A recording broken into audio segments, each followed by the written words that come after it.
தமிழகத்துல விபத்துனால ஒரு ஆட்சி வந்துருச்சுங்க. அவ்வளவுதான். மும்முனை போட்டி, யார் வெற்றி பெறுவான்னு கணிக்க முடியாது இருந்தது, யார் எதிரி என்று நம்மளால் கணிக்க முடியாத நிலை இருந்தது.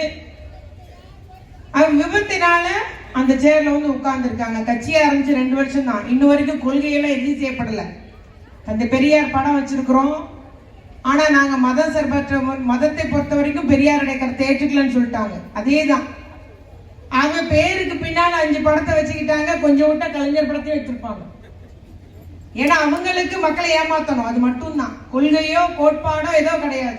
அதனால பேருக்கு படத்தை வச்சுக்கிட்டாங்க. கொள்கையே என்னன்னு சொல்லல. விபத்தினால இந்த ஆட்சி பொறுப்பு கூடுதலாக எம்எல்ஏ ஜெயிச்சிட்டாங்க. அதுதான் உண்மை. அதுக்காக 75 ஆண்டுகான பாரம்பரியம் மிக்க திமுகவை ஏசுதா? அதான் கேட்கிறேன். நம்ம திமுகவை அவர் பேசுற பேச்ச கேட்டீங்களா? ஒவ்வொருத்தருக்கும் நீங்க அன்னைக்கே அவ்வளவு பேரும் கண்டனம் தெரிவிச்சிருக்கணும். அதே போல நம்முடைய தலைவர் தன்னுடைய 14-15 வயசுல இந்த கட்சியில இருக்காரு, ஜெயில இருந்திருக்கிறாரு. போராட்டம், அவன் விவசாயி, பாட்டாளி, தொழிலாளி, அது நெசவு தொழில், எல்லா தொழிலையும் போய் பார்த்திருக்காரு. எல்லாருடைய வாழ்க்கை முறை தெரியும். அப்படி இருந்த நம்முடைய கழக தலைவர் தளபதியாரை பற்றி அவன் இழிவா பேசுறான நம்ம அத்துணை பேர் இதுக்கு சரியான கண்டனம் தெரிவிக்கணும்.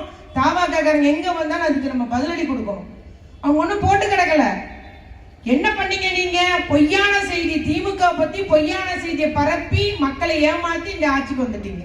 அதுதான் உண்மை.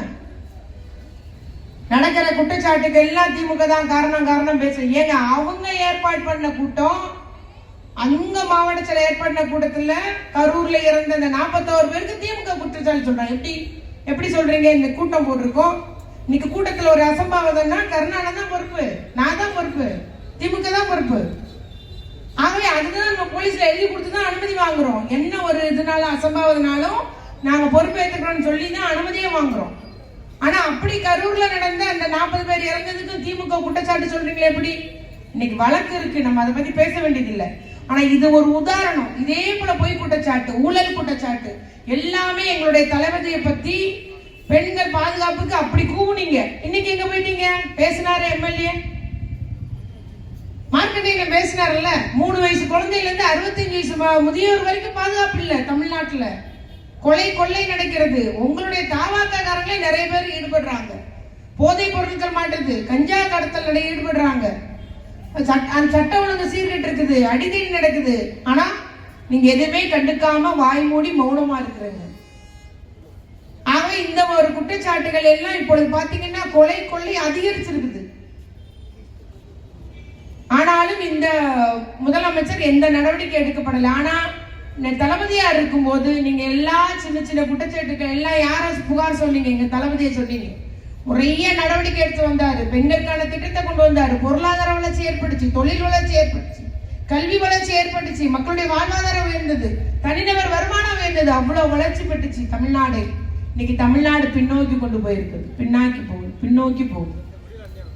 பாருங்க, அவங்க இருந்த 5 ஆண்டு காலத்துல இந்த தமிழ்நாடு இருண்ட காலத்துக்கு தள்ளப்படும் என்பதுதான் உறுதி. ஏனென்றால் எதையும் அறியாம ரீல்ஸ் ஆட்சி நடைபெறுகிறது. இன்னும் சினிமா தான். பஞ்சு டைலாக் தான் அவர் பேசுறாரு. அவர் பேசுறதுக்கு அர்த்தம் கூட தெரியல. திமுகவை பற்றியும் திமுக தலைவரை பற்றியும் குற்றம் சொல்றதோ இழி சொல்றதுக்கோ தகுதி இல்ல முதலமைச்சருக்கு அப்படின்றத நான் சொன்னேன். அதையும் எல்லாரும் பொல்லாத ரீல்ஸ் எல்லாம் போட்டுட்டு இருந்தேன். நாங்க அதெல்லாம் கண்டுபிடிக்கல, நாங்க அதெல்லாம் கண்டுக்கல.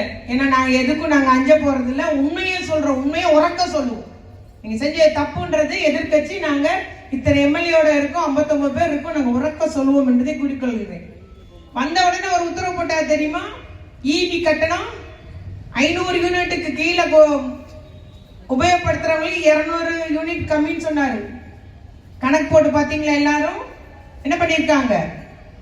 சத்தம் இல்லாம இன்னைக்கு 2 மடங்காக விலை ஏற்றப்பட்டுள்ளது. ஈபி கட்டணம் உயர்த்தப்பட்டுள்ளது. கணக்கு போட்டு பாருங்க எல்லாரும். உங்களுக்கு 100 யூனிட் தளபதியார் ஆட்சியில குறைக்கும் போது எவ்வளவு இருந்தது கட்டணம், இப்ப எவ்வளவு இருக்குன்னு பாருங்க. சத்தம் இல்லாமல் ஈபி கட்டணம் ஒரு யூனிட்டுக்கு 2 மடங்காக்கப்பட்டுள்ளது ரேட்டு.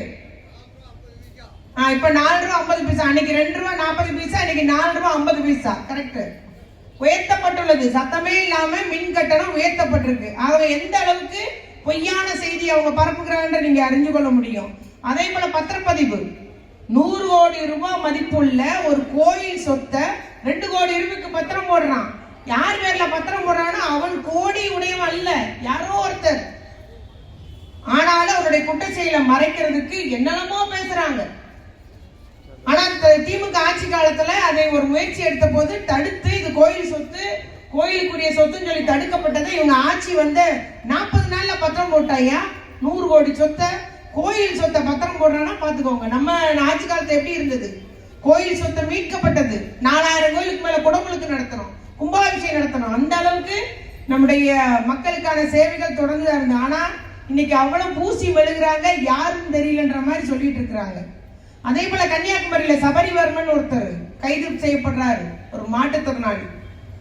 அடிச்சே கொண்டு இருக்காங்க அவரை. இது வரைக்கும் 40-45 நாள்ல 4 லாக்அப் டெத் நடந்திருக்கு. ஆனா எல்லாம் வாய் மூடி மௌனியா இருக்காங்க. கூட இருக்கிற கூட்டணியில இருக்கிற கட்சியா இருந்தாலும் சரி, பிற எல்லாருமே வாய் மூடி மௌனமா இருக்காங்க. அடிச்சே லாக்அப்ல இருந்தவங்க, விசாரணைக்கு அழைச்சிட்டு போனவங்கள அடிச்சே கொண்டிருக்கிறாங்க. அதுல பாவம் ஒரு மாற்றுத்திறனாளி. எவ்வளவோ ஒரு அந்த அடக்குமுறையினால அவர் இறந்திருக்காருன்னு சொல்லிட்டு அவங்க ரொம்ப சிரமப்படுறாங்க. இவங்க கொண்டு போய் 10 லட்ச ரூபா கொடுத்துருக்காங்க. குடும்பம் சொல்லிட்டாங்க, இந்த 10 லட்ச ரூபாய் வேண்டாம், நீதி வேணும் எங்களுக்கு. விசாரணை கைதியா கூட்டு வந்தீங்க, அவர் இல்ல போனை மட்டும் வாங்கிட்டு வீட்டுக்கு அனுப்பிட்டாங்க. அதுக்கப்புறம் அவரை கொஞ்சம் வர சொல்லுங்கம்மா அவங்க கொண்டாடியில பேசியிருக்காங்க. நீங்க போங்கயான்னு சொல்லி அனுப்பி வச்சிருக்கவன கொண்டு விட்டானுங்க. அன்னைக்கு ஒரு இந்த மாதிரி ஒரு சம்பவம் நடந்த போது எவ்வளவு துள்ளி குதிச்சாரு இதே முதலமைச்சர். இன்னைக்கு எங்க போனாங்க? வாய் மூடி மௌனமா இருக்காரு. ஆகவே பொய்ய சொல்லி அந்த ஆட்சிக்கு வந்து நமக்கு தெரியுது. நாங்க என்ன சொல்றோம்? நீதி வேணும். சிறப்பு புலனாய்வு மூலம் அதை விசாரணை செஞ்சு சபரிவர்மன் குடும்பத்தினருக்கு நீதி கிடைக்கணும். இத மாதிரி ஒரு அவலம் இனி தொடரக்கூடாது. விசாரணை என்று அழைத்துட்டு போய் மரணத்தை விளைவிக்கிற இந்த அவலம் இனி தொடரக்கூடாது என்பது திமுக உடைய வேண்டுகோளா நாங்க வைக்க விரும்புறோம். யாரும் பேசக்கூடாது. அவர் பத்திரிகை ஜனநாயகத்தை காலில் போட்டு மிதிக்கிறார் முதலமைச்சர் விஜய் அவர்கள். எல்லாரும் அவங்க பத்திரிகைலாம் வேண்டாமா, அவங்க ரீல்ஸ் போட்டே போதுமா, ரீல்ஸ் போட்டு தான் ஆட்சிக்கு வந்தாங்க. ஆனா பத்திரிகை என்பது ஜனநாயகத்தினுடைய 4வது தூணு. அப்ப நீங்க ஜனநாயகத்தை காலில் போட்டு மிதிக்கணும்னு சொல்லிட்டு எங்க போதோ தெரியல, என்ன ஆக போகுதுன்ற மாதிரி நமக்கு. இருந்தாலும் எதிர்கட்சியாக திமுக மக்களோடு இருந்து மக்களுக்காக நாங்கள் குரல் கொடுப்போம். உங்களுக்கு மக்களை காப்பாற்றுவது, தமிழ்நாட்டை காப்பாற்றுவது எங்களுடைய கடமையாக இருக்கும் என்பதை மட்டும் நான் இங்கு கூறிக்கொள்ள விரும்புகிறேன். நம்முடைய மீண்டும் சொல்றேன், நீங்க என்னைக்கும் திமுகவையோ திமுக தலைவரையோ பேசுவதற்கு உங்களுக்கு அருகதை கிடையாது, தகுதி கிடையாது. அப்படி சொன்னா நம்ம ஒவ்வொருத்தரும் எழுதணும். நீங்க தான் ஒவ்வொருத்தரும் சிப்பாய்கள். பெண்களுக்கு பாதுகாப்புன்றதே அறவே இல்லை, குழந்தைகளுக்கு பாதுகாப்புன்றதே இல்லை. குழந்தைகள் பாதுகாப்புக்காக ஒரு உதவி எண் 1098 அது கூட செயல்படாது. அந்த நம்பருக்கு தான் எல்லாம் போன் வரும், எங்க பிரச்சனை. அந்த நம்பர் அந்த இப்போ செயல்படாம இருக்கு. அங்க வேலை பார்க்கறவங்களுக்கு சம்பளம் கூட கொடுக்கல இந்த ஆட்சியில. அதுபோல விலைவாசி விண்ணை முட்ட அளவுக்கு நேற்று இருந்து பாத்தீங்கன்னா ஒரு அரிசி முறைக்கு 100 ரூபாய் ஏறி இருக்கு. விண்ணை முட்ட அளவுக்கு விலைவாசி ஏறிகிறது. மின்வெட்டு எல்லா இடமும் கரண்ட் கட்டுன்றது தொடர்ச்சியா இருக்குது. நிறைய இடங்கள்ல வந்து அது யாரும் கேள்வி கேட்க முடியல, புகார் சொல்ல முடியல. எதுக்கு கரண்ட் கட்டாதே தெரியல. இவங்க ஆட்சி வந்ததுல இருந்து கரண்ட் கட்டு என்பது, மின்வெட்டு என்பது சாதாரணமா நடக்கிற ஒரு நிகழ்வாகி போச்சு. ஆனாலும் எல்லா மந்திரிகளும் சட்டசபை உறுப்பினர்களும், ஸ்ரீவண்ட எம்எல்ஏ ஒரு ஆய்வு பண்ணாரு பாத்தீங்களா, லாரி ஆய்வு பண்ணாரு பாத்தீங்களா, டயர் ஆய்வு பண்றாரு. ஏங்க சரக்கு உள்ள வந்து ரேஷன் பொருள் வந்திருக்கு, நீ நிறுத்திட்டு டயர் ஆய்வு பண்றீங்க. இதுதான் அங்க உள்ள எல்லா எம்எல்ஏக்களுடைய நிலைமையும் தரமும். இதுதான் என்ன பண்ண போறாங்களோ, கோமாளிகளின் கும்மாளமாக சட்டசபை இருக்க போது நம்ம 2 எம்எல்ஏ நீங்க நல்லா குடுன்னு அவர்களுக்கு கொடுக்க வேண்டும் என்று கூறிக்கொண்டு, அத்தனை பேருக்கும் தொடர்ச்சியாக இந்த பஞ்ச் டயலாக் ஆட்சிக்கு நிச்சயமாக ஒரு முடிவு கொடுக்கணும். வெறுமன வசனம் பேசி நடித்து விட்டு மேடையில பேசுறாரு, அவ்வளவுதான். ஆனால் தமிழ்நாட்டு வளர்ச்சிக்காக பணியாற்றிட வேண்டும். தமிழ்நாட்டு மக்களை காத்திட என்னைக்கும் திமுக உங்களோடு இருக்கும் என்று மட்டும் கூறிக்கொண்டு, செயல்வீரர்கள் அத்தனை பேருக்கு நாம் அத்தனை பேரும் இன்னும் வீரமுள்ள ஒரு வலிமையான சிப்பாய்களாக நம்ம ஒவ்வொருவரும் மாறிட வேண்டும்.